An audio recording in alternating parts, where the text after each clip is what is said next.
Okay, where were we? Oh yeah, Enna. So Enna and I have been like talking to Enna.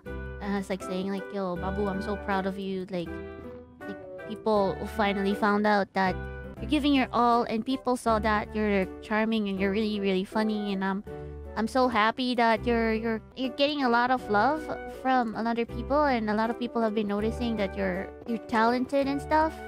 And I'm just like super duper proud of her.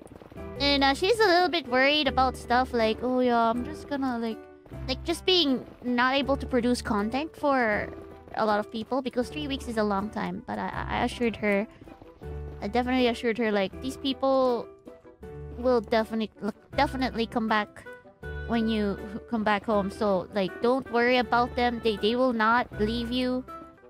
They will support you even though how long you take, how long your hiatus would be, even 3 months until a year, and they will still come back because she already worked so hard, and she really deserves that 3-week break, you know. This is like Enna and I are kind of like friends because she tried to like protect me sometimes from bad friends, I guess. She could easily detect like if the friend is taking advantage of me.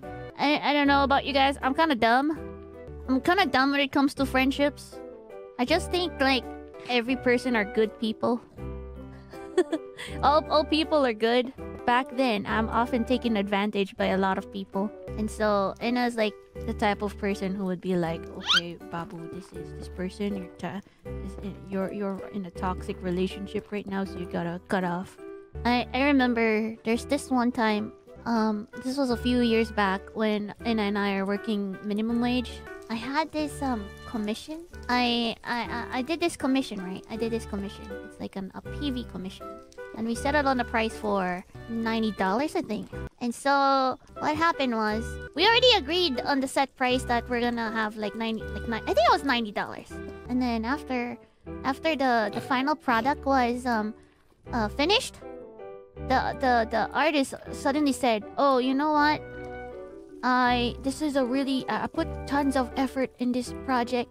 So instead of $75 or $95, I'm gonna make it to $250." And I was like, "Oh, okay."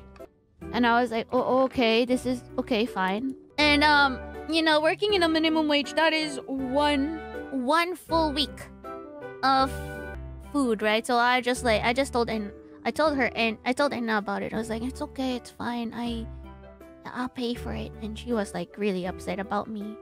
She was like, no, you gotta stop doing that. You guys already like talked about this stuff. Now you have to make sure that like what you talked about to them, that's like the deal that you're going to do. She's like really upset at me, I guess, for like she doesn't really like it when like people take advantage of me. She actually talked to the artist and she was like, "Yo, you guys already decided this amount of money. Like, why are you changing your stuff?" And I think the artist went back to the price. Yeah, that's enough for you. She's the type of person like who is kind of like difficult to be friends with. I wouldn't say difficult, but like it's hard to be close to her because she's so reserved and stuff. But once you get to know her and once you're like close with her, she will literally give an arm and a limb for you. Chad, yeah, she's been saving me. Feisty, yeah, I cannot thank like Enna has been saved me multiple times in my life. Yeah, she has her defenses up, but once she warms up to you, she's like a keeper, you know. The thing about toxic relationship, right? You'll never know that it's toxic until it's too late. Like, they will be mean to you. Like, one of the most things that I noticed when I was in a toxic relationship was like they would take advantage of you. They would hang out with you, right? They would hang out with you and they would like kind of like degrade you. Not really degrade, but like embarrass you in front of like other people, like other group of your friends, thinking it's kind of like a joke stuff, but you're actually hurt by it. But of course, like if you say that, oh, that's kind of like not good, like I feel hurt about it, they would be like, oh my god, you're so sensitive. They would like embarrass you in front of everyone, and then afterwards they would things, and then they would apologize. They would definitely they will apologize to you, and then afterwards they would say the same thing all over again. Friendship should always be, you know, like supportive and encouraging. You can joke a lot multiple times as long as you're not hurting. You know? As long as you're not hurting the other person, and you know that the other person you're joking it is a joke, like knows it's a joke. I think after like being with Enna, I kind of like grew some skin as well. That's why I'm thankful for her. Like, she kind of like gave me confidence. Like I usually before I usually do not. Whenever someone asks me to do something, I would just say, yeah, okay, I'll do it. I get so stressed that I have a lot of responsibilities in my plate. But now I know how to say no. So that's one of the things that Enna taught me. Like, if it's too much, just say no. And people will understand. If they're really my friends, they will understand. And these are like the things that I'm really bad at. Like, saying no and confronting someone. I can't do that. But because of Enna, I'm learning. I'm learning how to do that. She's really is, and is such a strong person. Growing up, this is something that you realize. You don't need 1,000 friends. You just need 2 people that you cherish. Friendship is like give or take, but the thing is, it's really, really hard. I know. I found my Enna.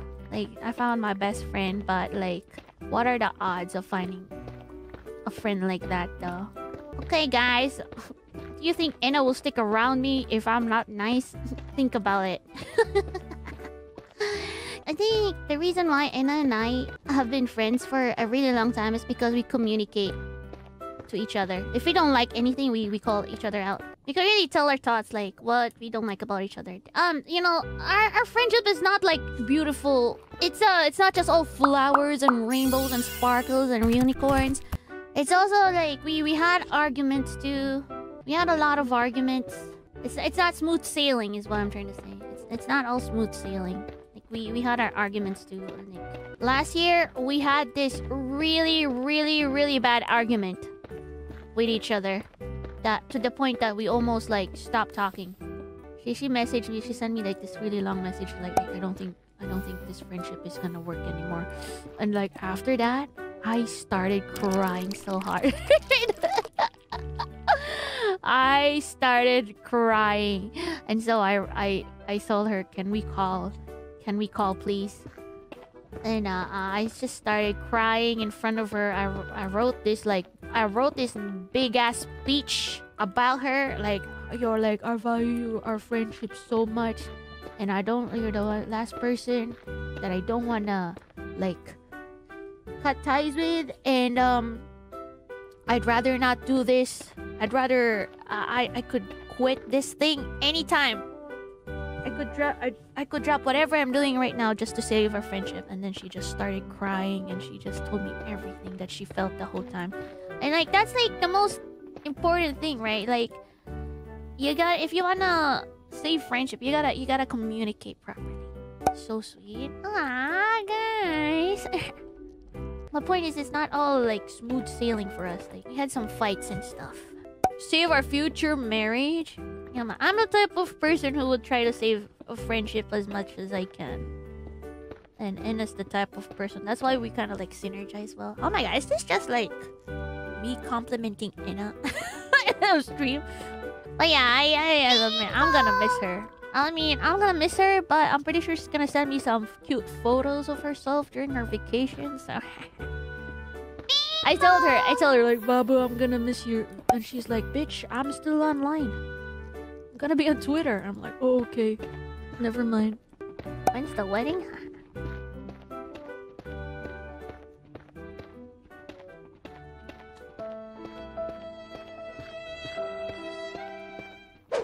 Never.